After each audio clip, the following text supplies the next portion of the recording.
Hello all and welcome back to Ibex View. पिछले video series में हमने 1905 को एक्सटेंसिवली कवर किया था।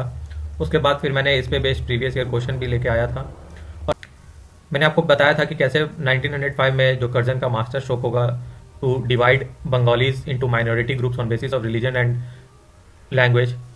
तो इसके बाद मुस्लिम लीग का फॉर्मेशन होगा, कांग्रेस में डिफरेंसेस आएंगे और फाइनली सूरत में कांग्रेस के दो आइडियोलॉजिकल विंग्स सेपरेट हो जाते हैं, जिसे सूरत स्प्लिट के नाम से जाना जाता है। और ये वीडियो सीरीज़ छोटे छोटे पार्ट्स में डिवाइडेड होगा क्योंकि वीडियो बहुत लंबा हो जा रहा है। आप इस सीरीज़ से इसलिए जुड़िए क्योंकि मैं बीपीएससी से सेलेक्टेड ऑफिसर आपको बीपीएससी की तैयारी करवा रहा हूँ और चूंकि बीपीएससी अब यूपीएससी के ट्रेंड पे इवॉल्व कर रही है, तो हमें अपनी तैयारी को इवॉल्व करना ज़रूरी है। तो चलिए शुरू करते हैं इस वीडियो को। तो यहाँ मैंने एक बेसिक टाइमलाइन बनाया हुआ है कि 1905 के अंदर कर्जन जो है बंगाल का पार्टीशन करते हैं और बंगाल का पार्टीशन का फॉर्मल डेट होगा 16 अक्टूबर 1905। बंगाल के लोगों को दिसंबर 1903 में ही पता चल जाता है कि बंगाल का विभाजन होने वाला है, इसीलिए 7 अगस्त 1905 को स्वदेशी मूवमेंट डिक्लेयर किया जाता है या लॉन्च किया जाता है, स्वदेशी मूवमेंट फ्रॉम कलकत्ता के टाउन हॉल से। और फिर फाइनली 1905 के कांग्रेस सेशन में इंडियन नेशनल कांग्रेस स्वदेशी और बॉयकॉट को अपना टूल बताती है फॉर बंगाल। ये सारा चीज़ मैंने एक्सटेंसिवली कवर किया हुआ है 1905 के वीडियो में, आप उसे डिटेल में जाकर देख सकते हैं। फिर 1906 में मुस्लिम लीग का फॉर्मेशन होगा। मुस्लिम लीग का जो फॉर्मेशन होगा वो ढाका के नवाब आगा खान इसका अगुवाई करेंगे और साथ में ही मोहसिन उल मुल्क इसके फाउंडिंग मेंबर रहेंगे। ये भी मैंने एक्सटेंसिवली कवर किया है। फिर 1907 के सूरत सेशन में कांग्रेस फाइनली स्प्लिट कर जाती है दो विंग्स में, एक्सट्रीमिस्ट और मॉडरेट्स, नरम दल और गरम दल में। उसके बाद 1909 में मिंटो मॉडल रिफॉर्म्स आएगा जिसे हम इस वीडियो में कवर करेंगे।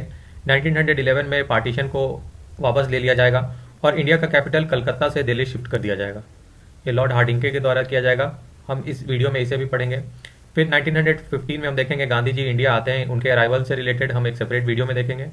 1916 में फिर होम रूल लीग आएगा जिसे एनी बेसेंट और बाल गंगाधर तिलक लॉन्च करेंगे। 1916 के लखनऊ सेशन के तहत दो चीज़ इंपॉर्टेंट है। पहला कि मॉडरेट्स और एक्सट्रीमिस्ट के बीच में जो स्प्लिट है वो खत्म हो जाएगा और दोनों यूनाइट हो जाएंगे, और दूसरा कि कांग्रेस मुस्लिम लीग के सेपरेट इलेक्ट्रेट के जो डिमांड है उसको एक्सेप्ट कर लेती है और ये इंडियन हिस्ट्री में कम्युनलिज्म इन पॉलिटिक्स की शुरुआत होगी, कम्युनलिज्म इन पॉलिटिक्स। फिर 1917 में हम देखेंगे लखनऊ पैक्ट होने के बाद गवर्नमेंट अपनी स्ट्रैटेजी को चेंज करती है और मॉन्टेग स्टेटमेंट लेकर के आती है और 1918 में मॉन्टेग्स क्लेम्सफोर्ड रिफॉर्म्स आते हैं और उसके अगले साल मॉन्टेग क्लेम्सफोर्ड रिफॉर्म के आधार पर गवर्नमेंट ऑफ इंडिया एक्ट 1919 आता है। तो ये बेसिक टाइमलाइन है, मोटा मोटी मैंने आपको बता दिया। अब हम चलिए एक एक इवेंट्स को डिटेल में जानते हैं। सूरत स्प्लिट के पहले हम थोड़ी सी कहानी जानते हैं कि ब्रिटिशर्स का उद्देश्य क्या था। तो बंगाल का विभाजन उन्होंने 1905 में किया था। उसके पीछे उनका थ्योरी था डिवाइड एंड रूल। वो बंगालीज को on the basis of language और रिलीजन बांट देते हैं, जहाँ दोनों टर्म्स में माइनॉरिटी हो जाते हैं, ताकि वो नेशनल यूनिटी को और नर्व सेंटर को बंद कर सके और ब्लॉक कर सके। हिंदू मुस्लिम यूनिटी पे भी वो अटैक करते हैं और कहीं ना कहीं तक वो सक्सेसफुल हो जाते हैं। और 1905 का इफेक्ट ये है जब हमें देखने को मिलता है कि मुस्लिम लीग का फॉर्मेशन होता है under the leadership of Nawab of Dhaka Aga Khan और मोहसिन उल मलिक। और फिर यही मुस्लिम लीग एक शिमला डेपुटेशन बनाती है और लॉर्ड मिंटो जो कर्जन के बाद वॉइसरॉय होंगे उनसे मिलती है और अपने सेपरेट इलेक्टोरेट के डिमांड को रखती है।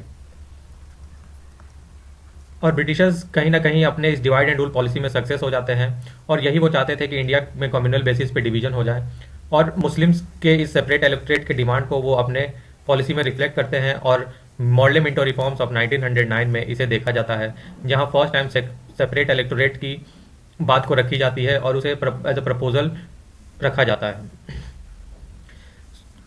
इसी बीच हम देखेंगे कि कांग्रेस के बीच में फ्रिक्शन बढ़ रहा था, आइडियोलॉजिकल डिफरेंस बढ़ रहा था। 1905 से 1906 में आइडियोलॉजिकल डिफरेंस को खत्म नहीं किया जा सका और फाइनली कांग्रेस 1907 में एक्सट्रीमिस्ट और मॉडरेट्स जैसे दो भागों में बट गई थी। सूरत स्प्लिट के बाद ब्रिटिशर्स ने एक्सट्रीमिस्ट को पकड़ के अटैक करना शुरू किया, इंडिविजुअली उन्हें टारगेट किया और इस समय उनका पॉलिसी चेंज हो जाता है। अब वो कैरेट एंड स्टिक पॉलिसी पे चलते हैं। कैरेट एंड स्टिक पॉलिसी ये था कि जहां वो एक तरफ मॉडरेट्स को कैरेट देंगे, मतलब उन्हें प्रेज करेंगे, वहीं दूसरी तरफ एक्सट्रीमिस्ट है उन पे स्टिक चलाएंगे, यानी उन्हें उनके साथ हार्श व्यवहार करेंगे। इसलिए हम देखेंगे कि 1907 से लेकर 1911 तक एक्सट्रीमिस्ट पे हार्श एक्शन लिया जाता है और लॉ लाए जाते हैं उस समय, ताकि जो एक्सट्रीमिज्म है या जो रेवोल्यूशनरी मूवमेंट है उसे कर्व डाउन किया जा सके। उसी क्रम में पहला आता है आपका seditious meeting act 1907, next Indian newspaper incitement to offence act 1908, third criminal law amendment act 1908 और फोर्थ आता है इंडियन प्रेस एक्ट 1910। तो ये सारे एक्ट रिवेलेंट हो जाते हैं to curb extremist movement in India. और इसके बाद हम देखेंगे कि एक्सट्रीमिस्ट सिग्निफिकेंटली कंट्रोल कर लिए जाते हैं ब्रिटिशर्स के द्वारा।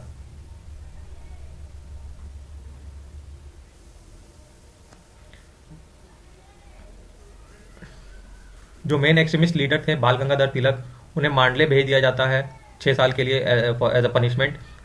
इन्हें सेडिशन के चार्जेस पे मांडले भेज दिया जाता है। और अरविंदो घोष और बिपिन चंद्र पाल ये पॉलिटिक्स से रिटायरमेंट ले लेते हैं। लाला लाजपत राय अभी विदेश चल जाते हैं। हम देख सकते हैं कि ब्रिटिशर्स ने सक्सेसफुली जो है एक्सट्रीमिस्ट को कई हद तक कंट्रोल कर लिया था due two carrot and stick policy of Lord Minto. अब लॉर्ड मिंटो के बारे में थोड़ा डिटेल जानते हैं कि लॉर्ड मिंटो जो थे वो सेल्फ गवर्नमेंट के डिमांड के अगेंस्ट थे। सेल्फ गवर्नमेंट का डिमांड इंडियन नेशनल कांग्रेस ने 1906 के सेशन में रखा था, जिसकी प्रेसिडेंटशिप दादा भाई नौरोजी ने की थी। यहाँ पे ये सेल्फ गवर्नमेंट का डिमांड रखते हैं। नेक्स्ट वो नेशनलिस्ट रैंक को डिवाइड करके रखना चाहते थे और मॉडरेट्स को कंफ्यूज करके रखना चाहते थे, ताकि वो अपने कैरेट एंड स्टिक पॉलिसी को सक्सेसफुली इम्प्लीमेंट कर पाएं। अब हम देखेंगे कि वो मॉर्ले मिंटो रिफॉर्म्स लाएंगे 1909 के अंदर। इसे इंडियन काउंसिल एक्ट 1909 के नाम से भी जाना जाता है। तो इसका बैकड्रॉप ये होगा कि मुस्लिम डेपुटेशन जो कि मुस्लिम लीग के द्वारा शिमला में लॉर्ड मिंटो से मिलेगी, वो अपना डिमांड रखेगी फॉर सेपरेट इलेक्टोरेट, और इस डिमांड को स्वीकार कर लिया जाएगा by then governor general of India या वाइसरॉय लॉर्ड मिंटो। वो फर्स्ट टाइम इंडिया में सेपरेट इलेक्टोरेट के सिस्टम को लाएंगे इंडिया में।